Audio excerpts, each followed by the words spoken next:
जीवन का भाग अपने आप में एक महत्वपूर्ण भाग है, क्योंकि कोई मेरा है जिसके पास मुझे जाना है, कोई मेरा है जिसको प्राप्त करना ही जीवन का लक्ष्य उद्देश्य है, कोई मेरा है जिसके हाथों में अपना हाथ देकर के मैं निश्चिंत हूं, कोई ऐसा व्यक्तित्व है जिसके चरणों में बैठने से असीम सुख की अनुभूति होती है, कोई व्यक्तित्व ऐसा है जिसके पास बैठ करके अपने दुख और दर्द को पूरी तरह से मैं कह सकता हूं और कह देता हूं, अपने आप को हल्का कर लेता हूं, अपने मन का बोझ दूर कर लेता हूं, अपने आप को पूर्ण रूप से विसर्जित कर देता हूं, क्योंकि जो कुछ मेरा तर्क और कुतर्क हुआ, जो कुछ विचार हुआ, वह मैंने उनके सामने व्यक्त कर दिया, मगर उसके साथ आपके प्राणों के संबंध भी बनने चाहिए, देह संबंध नहीं।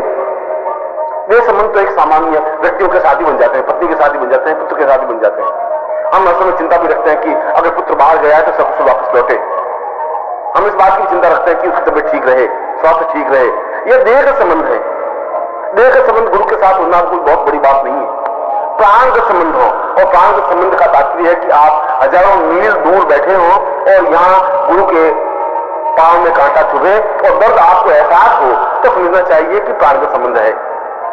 यदि वहां गुरु की तबीयत ठीक नहीं है और आपका जी बड़ा बेचैन होता हो, बड़ी एक छटपटाहट महसूस होती हो, ऐसा लग रहा हो कि जैसे कुछ खो गया है, कुछ खाली खाली सपन है, कुछ गड़बड़ है, कुछ ऐसा है जो कुछ ठीक नहीं है, अगर ऐसी छटपटाहट, ऐसी वेदना होती है और मालूम नहीं पड़ता कि ये वेदना क्यों है, ये छटपटाहट क्यों है, किस कारण से है, मगर कुछ है,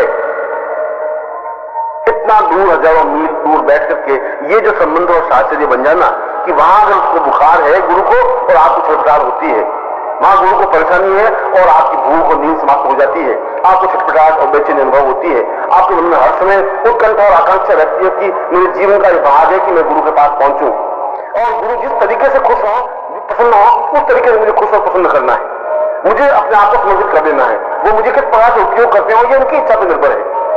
वो मेरे देह का उपयोग करते हैं, मेरे प्राणों का उपयोग करते हैं, मेरे जीवन का उपयोग करते हैं, मेरे धन का उपयोग करते हैं, ये उनकी इच्छा पर निर्भर है कि वो मुझसे क्या काम लेना चाहते हैं। मैंने तो अपने आप को उनको समर्पित कर दिया है, वो जिस प्रकार से चाहे मेरा उपयोग करें और वो उपयोग करें और हम अपना उपयोग करने दें।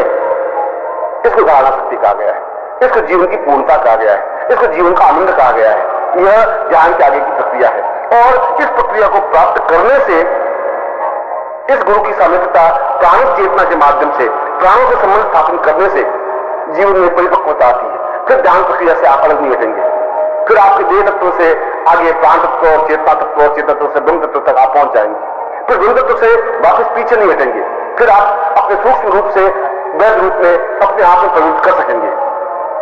एक बार सिद्धांत में जा सकेंगे तो 1000 बार भी जा सकेंगे, एक बार सूक्ष्म शरीर धारण कर सकेंगे तो 1000 बार कर सकेंगे, फिर आप में किसी प्रकार की अभ्यास की कमी की वजह से न्यूनता नहीं आएगी।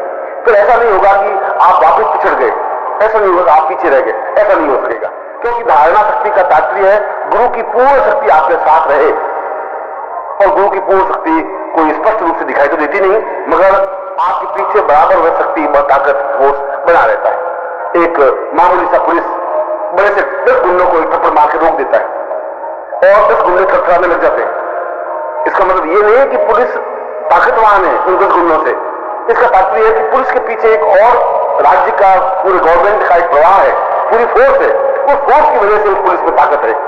ठीक उसी प्रकार से आप चाहे दुबले पतले हो, मगर आपके पीछे फोर्स है जो दिखाई नहीं दे, मगर उसकी वजह से आपकी पूरी ताकत, पूरी क्षमता आती है। वह ताकत और क्षमता गुरु की दी हुई है, वह शक्ति गुरु की दी हुई है, जिसको आप अनुभव करते हुए निरंतर धारणा शक्ति में पूर्णता प्राप्त करते रहते हैं। और ध्यान और धारणा के बाद तीसरी स्थिति समाधि अवस्था की होती है, जहां आप गुरु के चरणों में बैठ गए, जहां आपने अपने आप को गुरु के चरणों में विसर्जित कर दिया, जहां आपने गुरु की आज्ञा का पालन किया, जहां आप इस बात के लिए कृत करते हुए कि गुरु ने आपका उपयोग किया, गुरु ने आपको आज्ञा दी, आपको कुछ काम सौंपा, आपकी सेवाओं का उपयोग किया, और आपने बिना हिचकिचाहट के, बिना मन में किसी प्रकार का तर्क और वितर्क किए उस आज्ञा को पालन किया। वह चाहे आज्ञा आपके हित में रही या अनिहित रही, वह चाहे आपको नुकसानदायक रही या लाभदायक रही, वह अलग बात है, मगर आपने उन आज्ञाओं का पालन किया, उनके लिए उपयोगी बने, ये धारणा शक्ति है। और इस धारणा शक्ति के आगे की स्थिति समाधि अवस्था है। समाधि अवस्था का तात्पर्य है कि आप उन समस्त सिद्धियों को प्राप्त कर सके जो पूरे ब्रह्मांड में विचरित है। वो चाहे अणिमादि सिद्धियां हो, वह चाहे महाकाली हो, महालक्ष्मी हो, महासरस्वती हो, बगला हो, छिन्नमस्ता हो, धूमावती हो, वह चाहे इंद्र हो, विष्णु हो, रुद्र हो, वह चाहे कार्तिकेय हो, चाहे किसी प्रकार के देव हो, देवता हो, इष्ट हो, भूत हो, प्रेत हो, पिशाच हो, राक्षस हो, गंधर्व हो, किन्नर हो, उन सबको अपने हस्तगत कर देने की क्रिया समाधि अवस्था में आ सकती है। समाधि का तात्पर्य है आप स्वयं पूर्ण रूप से ब्रह्म बन जाते हैं। ब्रह्म का दर्शन नहीं, ब्रह्म से अनुभूति भी नहीं, ब्रह्म की सामीप्यता नहीं, आप स्वयं पूर्ण रूप से ब्रह्म करने की प्रक्रिया समाधि अवस्था है। और समाधि का तात्पर्य है अपने आप में पूर्ण निश्चिंत होकर के डूब जाने की प्रक्रिया, अपने आप में निर्विकल्प हो जाने की प्रक्रिया, अपने आप में पूर्णता प्राप्त कर देने की प्रक्रिया। यह तो गुरु अपने आप आपको मार्गदर्शन करेगा, वो अपने आप आपको दीक्षा देगा, अपने आप को समझाएगा कि समाधि अवस्था आपको अपने आप प्राप्त हो सके। जो गुरु की शक्ति आपको प्राप्त होगी, क्यों अपने आप समाधि अवस्था में चलते रहेंगे। उस समाधि अवस्था में जाने के लिए आपको किसी प्रकार का प्रयत्न और परिश्रम करने की जरूरत नहीं है। उस समाधि अवस्था में जाने के लिए आपको किसी युक्ति और तरकीब को हाथ में लेने की जरूरत नहीं है, न प्राणायाम की जरूरत है, न भस्त्रिका की जरूरत है। आप तो एक उस शक्ति के सहारे निरंतर आगे बढ़ते रहेंगे और वह निरंतर आगे बढ़ने की क्रिया समाधि अवस्था में ही होगी। निरंतर आगे बढ़ने की क्रिया ब्रह्ममय होने की क्रिया ही होगी। निरंतर आगे बढ़ने की क्रिया अपने आप में पूर्णता प्राप्त करने की क्रिया ही होगी। वह उस शक्ति के माध्यम से अपने आप आपको आगे ठेलती रहेगी, अपने आप आगे बढ़ते रहेंगे। जहां आप आगे बढ़ते रहेंगे वही सुख और एक सौभाग्य की अनुभूतियां होगी, एक आनंद की अनुभूति होगी। आपके चेहरे पर एक विशेष प्रकार का आभा मंडल स्थापन होगा। ऐसा लगेगा कि जैसे आपके चेहरे पर एक भव्यता है। आपके लाट पर खड़ी लकीरें इस बात का परिचय होगी कि वास्तव में आपने समाधि अवस्था को प्राप्त किया है। एक सामान्य मनुष्य की जो लाट की लकीरें होती है वो बाएं से दाहिने की ओर होती है या दाहिने से बाएं ओर होती है, मगर जो उच्च कोटि का योगी है, जो उच्च कोटि का सन्यासी है, जो उच्च कोटि की स्थिति प्राप्त करने वाला है, उसको नाक से आगे लगा करके ऊपर सहस्रार तक जो लकीरें जाती हैं, वो अपने आप इस बात का परिचय है कि आपका आभा मंडल अपने आप में पूर्णता प्राप्त किए हुए हैं, आप इस समाधि अवस्था को प्राप्त किए हुए हैं। आप स्वयं अपने आप में ब्रह्म है, ब्रह्ममय नहीं। और ब्रह्ममय से भी ब्रह्म हो जाने की क्रिया अपने आप में पूर्णता की ओर बढ़ने की प्रक्रिया है। ऐसा स्टेज, ऐसी स्थिति जब आप प्राप्त कर लेते हैं उस समाधि अवस्था में जाने के बाद, तो आप कई दिनों की समाधि प्राप्त कर सकते हैं इस समाज से कट करके। उस समय आप संसारिक कार्य करते रहते हैं, मगर फिर भी आप निर्विकल्प रहते हैं, निर्विचार रहते हैं। आप सांसारिक कार्य तो कर सकते हैं, पत्नी, पुत्र, बंधु, बांधव, स्वजन, संबंधी, रिश्तेदार या सामाजिक कर्तव्य, वो सब कुछ आप निर्वाह करते हैं। सबको निर्वाह करते हुए भी विधेय बनते हैं, सबको निर्वाह करते हुए भी आप किसी को नहीं है और सबके हैं। ऐसे स्टेज होने पर आपके चेहरे पर एक विशेष प्रकार का तेज बिंब प्रतिबिंबित होता है। ऐसा लगता है कि जैसे ये व्यक्ति अपने आप में अत्यंत भव्य और अद्वितीय है, सुदर्शन है, देखने लायक है। बार बार आपको देखने की इच्छा होगी। आप यदि किसी को कुछ कहेंगे भी तो उसको एक पुष्प के समान अनुभव होगा। वह फिर भी चुंबक की तरह आपके पास खींचा हुआ चला आएगा, फिर भी आपके सानिध्य में रहेगा, आपकी सानिध्यता में रहेगा। हरदम उसकी इच्छा आकांक्षा रहती है कि चाहे आप कुछ कहें या नहीं कहें, मगर आपके पास बैठने से ही उसको एक विशेष अनुभूति, सुख और तृप्ति का भान होगा। ऐसी स्थिति बनने पर आप कई कई महीनों की समाधि लगा सकते हैं, कई दिनों की समाधि लगा सकते हैं, कई घंटों की समाधि लगा सकते हैं, और जिस समय चाहे, जिस प्रकार से चाहे, किसी लोक में उस सूक्ष्म देह के माध्यम से जा सकते हैं, आ सकते हैं। चाहे ब्रह्मलोक हो, चाहे विष्णुलोक हो, चाहे रुद्र हो, चाहे कैलाश हो, चाहे मानसरोवर हो, चाहे हिमालय की कोई उपत्यका हो, कोई घाटी हो, चाहे नक्षत्र मंडल हो, आपके लिए वह सब कुछ सहज सुलभ है। यह ऊपरी देह तो यही रहेगी, ऊपरी देह इसी प्रकार से क्रिया करती रहेगी। बाहर तो आपके ऊपरी देह को देखेंगे, मगर सूक्ष्म देह से उस समय आप कहीं और जगह विचरण करते हुए अनुभव होंगे। सूक्ष्म देह उस समय किसी और स्टेज पर होगी और उस स्टेज पर होकर के आप वहां की स्थिति को देख सकेंगे, अनुभव कर सकेंगे, अपने जीवन को देख सकेंगे। और सबसे बड़ी बात कि इस जीवन में आप जो कुछ करना चाहते हैं, जीवन में जो कुछ देना चाहते हैं, जिस प्रकार से आपके जीवन का उपयोग हो सकता है, उस प्रकार से इस मनुष्य जाति को आप बहुत कुछ प्रदान कर सकेंगे। यह स्टेज, यह स्थिति अपने आप में जीवन की पूर्णता की स्टेज है। और इस स्टेज को हम अगर कलाओं में कहें तो ये 10 कलाओं को प्राप्त करने की प्रक्रिया है। 1 कला, 2 कला, जिस प्रकार से भगवान श्री कृष्ण 16 कला पूर्ण थे, भगवान राम 10 कला पूर्ण थे। आप इस प्रकार की स्टेज ला के अपनी 10 कलाओं से पूर्णता प्राप्त कर सकते हैं। समाधि अवस्था की पूर्णता 10 कलाओं की पूर्णता की प्रक्रिया है। यद्यपि इसकी आगे की क्रियाएं भी है, समाधि की आगे की क्रिया है, मगर वह तो गुरु के माध्यम से ही प्राप्त हो सकती है कि हम एकादश कला को प्राप्त करें, 12वीं कला को प्राप्त करें, 13वीं, 14वीं, 15वीं और 16वीं कला को प्राप्त करें। सही अर्थों में पुरुष बन सके, पुरुषोत्तम बन सके, सही अर्थों में पूर्ण चैतन्य बन सके, ब्रह्म बन सके। फिर हम ग्रस्त रहते हुए पूर्ण योगी बने रह सकते हैं, पूर्ण योगी रहते हुए पूर्ण ग्रस्त रह सकते हैं। हमारा बाहरी क्रियाकलाप ग्रस्त की तरह दिखाई देगा, मगर अंदर से पूर्ण योगी और सन्यासी की तरह दिखाई दे सकते हैं। यह स्टेज, यह स्थिति जीवन की पूर्णता का परिचायक है। और ऐसी स्टेज आने पर वह व्यक्ति अखंड आनंद में निमग्न रह सकता है। फिर उसको राग, द्वेष, दुख, भय, कष्ट, पीड़ा, बाधाएं व्याप्त होती ही नहीं या उसके जीवन में आती ही नहीं, क्योंकि वह प्रकृति में हस्तक्षेप करके जो कुछ प्राप्त करना चाहता है वो प्राप्त कर लेता है, विपरीत परिस्थितियों को अपने अनुकूल बना लेता है। उसको किसी प्रकार की चिंता व्याप्त नहीं होती। यद्यपि उसके जीवन में चिंताएं आती हैं, यद्यपि उसके जीवन में बाधाएं, परेशानियां आती हैं, दुख और कष्ट आते हैं, पीड़ा और अभाव आते हैं, आलोचनाएं होती हैं, गालियां मिलती हैं, मगर उसके चित्त पर उसका कोई प्रभाव नहीं पड़ता।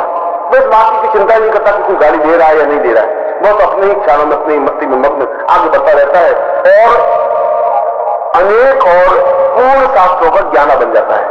ऐसा ज्ञाता बन जाता है कि सारा वेद पुराण उसकी जबान पर कंठस्थ रहता है। वह जहां भी जिस प्रकार का उदाहरण देना चाहे दे सकता है। गीता पर भाष्य लिख सकता है, बोल सकता है, ग्रंथों बोल सकता है, महाभारत पर, रामायण पर, उपनिषदों पर, विश्वामित्र पर, वशिष्ठ पर, अणु पर, विज्ञान पर, चेतना पर, जिस पर भी बोलना चाहे, जो घंटों तर्क के साथ बोल सके, वह समाधि अवस्था के बाद ही संभव है। उसके चेहरे पर एक विशेष प्रकार का ओर प्रतिबिंब होता है, वह समाधि अवस्था के बाद ही संभव है। और यह धारणा शक्ति के बाद गुरु के द्वारा बताए हुए रास्ते से निरंतर आगे बढ़ने की प्रक्रिया।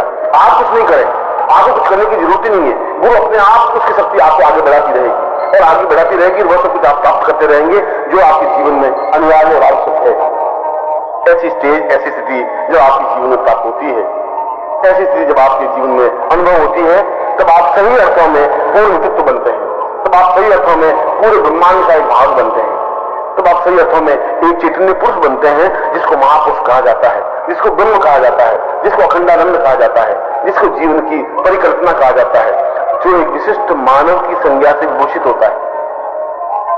इसीलिए शास्त्रों में ध्यान, धारणा और समाधि को अत्यंत महत्वपूर्ण माना है, क्योंकि यह आंतरिक जीवन की परिपूर्णता है।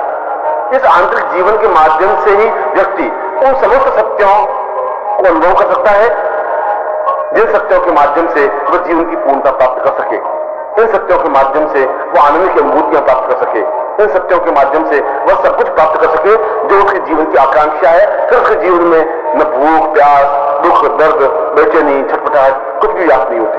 फिर उसके जीवन में दुख आता ही नहीं, फिर उसके जीवन में अभाव रहता ही नहीं, फिर उसके जीवन में किसी प्रकार की मृत्यु नहीं होती, फिर उसके जीवन में किसी प्रकार की कष्ट और बाधाएं नहीं आती। वह जैसा चाहे, जिस प्रकार से चाहे, प्रकृति को अपने अनुकूल बना लेता है और प्रकृति का दोहन कर सकता है, प्रकृति से लाभ उठा सकता है। मैं यहां पर इस समाधि अवस्था को प्राप्त करने की प्रक्रिया के लिए या ध्यान और धारणा और समाधि तीनों अवस्थाओं को एक साथ प्राप्त करने की प्रक्रिया के लिए उस मंत्र का उच्चारण कर रहा हूं, जो मंत्र अपने आप में एक अद्वितीय मंत्र है। और निरंतर इस मंत्र को सुनने से भी स्वतः ध्यान की प्रक्रिया प्रारंभ हो जाती है, स्वतः धारणा शक्ति बलवती बन जाती है, स्वतः समाधि अवस्था में आदमी पहुंच जाता है। इसके लिए किसी प्रयत्न करने की जरूरत नहीं। इसलिए जब आप ध्यान अवस्था में जाने की कोशिश करें, उसमें इस मंत्र को बार बार रिपीट करें। इस मंत्र को 100 बार सुने, 1000 बार सुने, तो अपने आप अपने अंदर उतरते रहेंगे, अपने गहराई में उतरते रहेंगे और वह सब कुछ प्राप्त करते रहेंगे जो आपके जीवन का अभिष्ट है। उस गोपनीय और विशिष्ट और अद्वितीय मंत्र को मैं आपके सामने उच्चारित कर रहा हूं, जो आपके लिए पहली बार स्पष्ट हो रहा है, जो अपने आप में महत्वपूर्ण मूल्यवान है।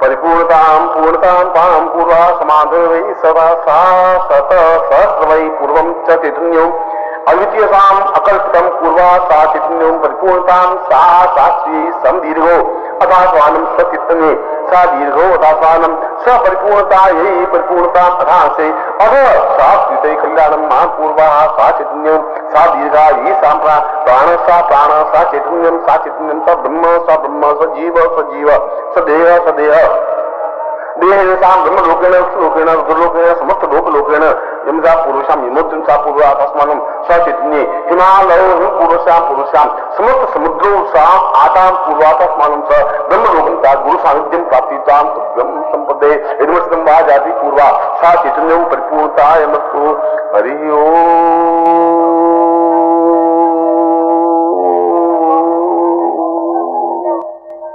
पूर्णमदः पूर्णमिदं पूर्णमुच्यते पूर्णस्य पूर्णमादाय पूर्णमेवावशिष्यते ओम परिपूर्ण भई अहम ब्रह्मास्मि। उपरोक्त मंत्र मैंने आपके सामने स्पष्ट किया उसी ध्वनि उसी उच्चारण के साथ जिसके माध्यम से एक सामान्य व्यक्ति भी ध्यान अवस्था में जा सके। यदि इस मंत्र को किसी कैसेट पर 100 बार रिपीट कर ले, 1000 बार रिपीट कर ले, उस कैसेट को बजाते रहे तो ये मंत्र बार बार आपके कानों के माध्यम से आपके हृदय में प्रवेश करता रहेगा और हृदय के उन तंत्रों को उन स्थितियों को जागृत करता रहेगा जिसके माध्यम से आदमी की ध्यान शक्ति मजबूत होती है, जहां अंदर उतरने की प्रक्रिया प्रारंभ होती है, जहां अंदर उतर करके वह उस सूक्ष्म देह को प्राप्त कर सकता है, ब्रह्म देह को प्राप्त कर सकता है, जिसके माध्यम से समस्त ब्रह्मांड में उसकी गति बन सके, समस्त ब्रह्मांड में वह गतिशील हो सके। और इसी मंत्र का निरंतर उच्चारण करने से उसकी धारणा शक्ति में भी प्रबलता पुष्टता आती है। यदि उसके जीवन में गुरु सुलभ नहीं होते तो गुरु सुलभ होते हैं, गुरु सुलभ होते हैं तो उनकी कृपा प्राप्त होती है, उनकी कृपा प्राप्त होने के साथ साथ उनकी धारणा शक्ति में वृद्धि होती है। और इस मंत्र का निरंतर श्रवण करने से जहां ध्यान और धारणा में परिपूर्णता आती है वहां साथ ही साथ उसकी समाधि अवस्था भी प्राप्त होने लग जाती है। वह अपने आप में पूर्ण ब्रह्ममय हो सकता है, वह अपने आप में पूर्ण ब्रह्ममय होता हुआ समस्त चैतन्यता को प्राप्त करता हुआ जितने लोग हैं ब्रह्मांड के प्रत्येक लोक में वह जा सकता है, वहां अपने आप में अनुभव कर सकता है, वहां जीवन की पूर्णता प्राप्त कर सकता है और सही अर्थों में वह अखंड आनंद की अनुभूतियों को प्राप्त कर सकता है। इसलिए इस प्रवचन में मैंने आपको उन क्रियाओं को स्पष्ट किया जिसको ध्यान, धारणा और समाधि कहा जाता है, जिसको जीवन की पूर्णता कहा जाता है, जो अपने आप में अहम ब्रह्मास्मि का मूल सूत्र है, सूक्ष्मता है। और मैंने उस गोपनीय मंत्र का आपके सामने उच्चारण किया जिस मंत्र को नित्य प्रातः स्मरण करना ही आपके लिए जरूरी है मूल रूप से, इसकी प्रतिलिपि करके क्योंकि ये मूल मंत्र तो गुरु के द्वारा प्रदत्त है, प्रतिलिपि तो एक प्रतिलिपि से दूसरी प्रतिलिपि है, इसलिए मूल मंत्र को आप सुने और निरंतर सुनते रहें, तब आप एहसास कर सकेंगे कि वास्तव में पहले की अपेक्षा बहुत तेजी के साथ अग्रसर होते हुए आप ध्यान शक्ति में जा रहे हैं, बहुत तेजी के साथ बढ़ते हुए आप धारणा शक्ति की ओर अग्रसर हो रहे हैं, बहुत तेजी के साथ जाते हुए आप समाधि प्रक्रिया को प्राप्त कर रहे हैं और जीवन का जो भाग ध्यान धारणा के माध्यम से प्राप्त होता है वह प्राप्त होने जाता है।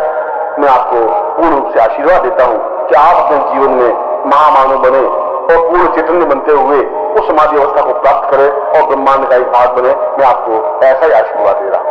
हरि ओम।